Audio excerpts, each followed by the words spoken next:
Ќе се обидам да ве убедам сосема да ги заборавим институциите, како да не постојат. Значи, знаеме какви се, во нив лежи проблемот. Денеска режимските медиуми шират пропаганда, судството создава неправда, пратениците се горди што се послушници на премиерот, заборавете ги нив. Јас ќе ви предложам дека фокусот на внимание треба да биде ставен врз граѓаните. И мојата главна теза е дека за да се освои слободата, мора да се создаде мнозинство во државата која ќе поддржува и бара слободарска агенда. Се што значи тоа? Сакам да предупредам нешто, дека не само што режимските институции веќе се толку зајакнати и первертирани, тие спроведуваат и политички практики за контрола врз поединците и пошироката граѓанска заедница. Тоа се практики на наметнување на автоцензура, морална дисциплина и навнегување во приватноста.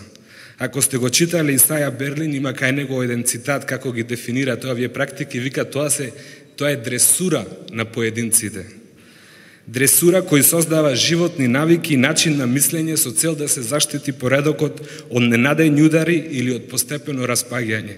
Тие ненадејни удари се тешки прашања кои режимот пробува да ги пренебрегне, да ги заборави, да ги стави под тепих, како што се случаите Актор, например, и Македонска банка, да го ставиме тоа во дневно политички контекст. Мојата теза е дека во една ваква политичка ситуација силите и активностите треба да бидат насочени кон одбрана на индивидуалната слобода и зајакнувањето на граѓанското здружување. Од суштинско значење значи да се создаде тоа мнозинство на граѓаните која ќе бара слободарска агенда. Но како да се направи тоа? Фрчковски го спомна Бадију и јас го читам веројатно различни книги. Во метаполитика тој ни предлага една политика која ќе ја произведува вистината и ќе ја афирмира еднаквоста. Таа е политика која е независна од формалните институции и е сосема ориентирана кон народот. Таа произлегува од самиот народ. Сега да видиме, значи во Македонија таа слободарска агенда мора да произлезе од народот. Ама ајде да го видиме народот. Денеска народот во Македонија не е под робство на странски окупатори. Народот денеска не е експлоатиран од капиталисти. Денес душата и мислите на граѓаните се во синџири. Јас тврдам дека тие синџири треба да се раскинат и од тука треба да почне борбата за слобода. Сега сакам да направам една методолошка забелешка и мислам дека ова ќе биде корисна за практичната политика во однос на приоритетите. Слободарската агенда треба да има два приоритети. И првиот е доста прагматичен, тој е како да се обезбеди мнозинство, односно здружување на луѓе кои сакаат нивните души и мисли да се слободни. И тоа е краткорочен приоритет. Вториот приоритет е долгорочен и еманципаторски.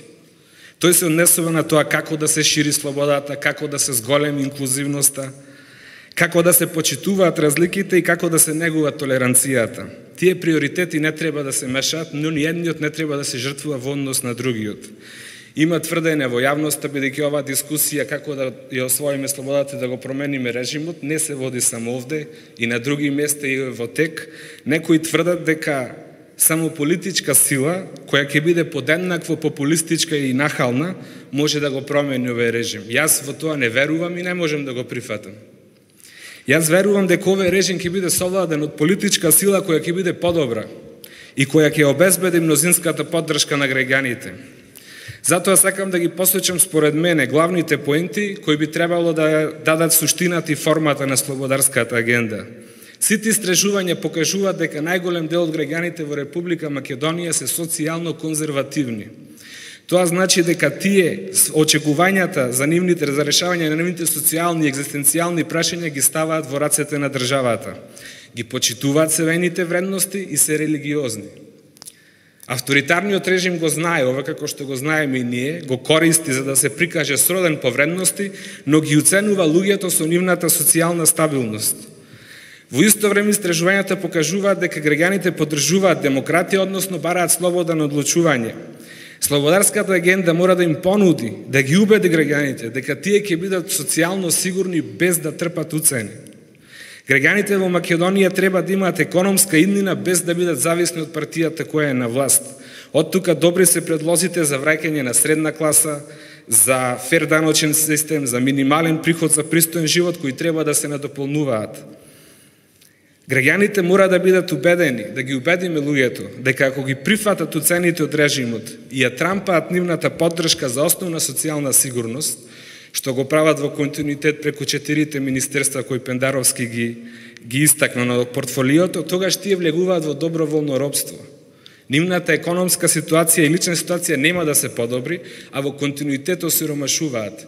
Денеска 3/4 од луѓето во Македонија, 75%, својот месечен личен буџет, фамилијарен буџет го трошат за покривање на сметки и за купување на храна. Доброволното робство во кое што влегуваат, бидејќи се влегуваат во договор да ја трампаат поддршката за режимот, не им дава ни социјална сигурност и на кратки и на долги стази само ги осиромашува. На крај, уште пар работи, во таа агенда мора да има место и за еднаквоста, и таа мора да се потенцира, и таа мора да биде без разлика на вера, нација, пол, етничка припадност или животен стил. Но во исто време луѓето кои ќе се вклучат, кои ќе си го земат бремето или агендата или целта или мисијата да ја туркаат таа слободарска агенда, мора да бидат свесни дека нивните активности и постапки ќе бидат оценувани во јавноста по стандарди кои се повисоки од режимот. Очекувањата на луѓето се повисоки од оние кои сакаат да им донесат подобри промени. Граѓаните ќе бараат носителите на таа слободарска агенда да се подобри, подоблесни и почесни луѓе. Бидејќи ја верувам дека моралниот авторитет е најсилниот ресурс за освојување на слободата. Сакам да заклучам само со неколку укажувања за кои се можни форми за спроведување на таа политика, ако тргнеме од претпоставката дека Бадију не води и ни препорачува вонинституционални форми на политика, тогаш напуштањето на институциите не само што е потребно, туку и нужно. И единствено останува обраќање директно до граѓаните. Значи, во фокусот на внимание треба да бидат граѓаните, поединците и групи, а не институциите. Тоа може да се прави преку помали, поголеми собири, од врата на врата, од човек на човек. Значи, тие активности треба, надвор од институциите, треба да продолжат и да се зајакнат, се додека не се создаде мнозинство на граѓани кои ќе ја поддржат слободарската агенда. Верувам дека такво мнозинство би било отпорно на уцени и притисоци и дека ќе биде непоколебливо и истрајно во напорите да се врати Македонија во демократски колосек.